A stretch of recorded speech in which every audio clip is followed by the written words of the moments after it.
to the esteemed officers and members of the Philippine Coast Guard Foundation, led by President Commodore Christopher Auro, distinguished guests, ladies and gentlemen, a pleasant day to all of you. Today marks another milestone for the Philippine Coast Guard Foundation as we celebrate the blessing of your new building. This is more than just a physical structure.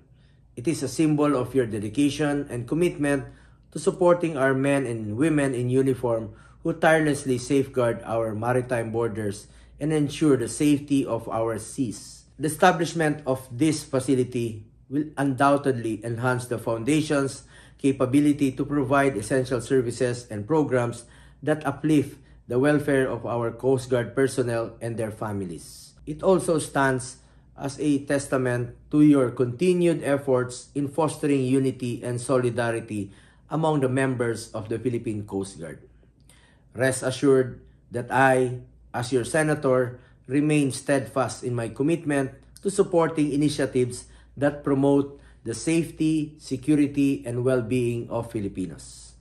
I commend everyone involved in this remarkable achievement. Your leadership and dedication to the Foundation's mission inspire us all.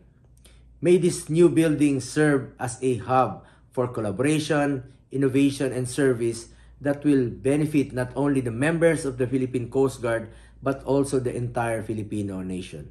Mula noon hanggang ngayon, full support po ako sa Philippine Coast Guard at full support po ako sa uniform personnel. Congratulations on this momentous occasion.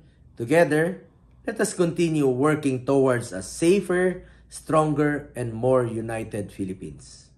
Maraming salamat po. Mabuhay kayong lahat.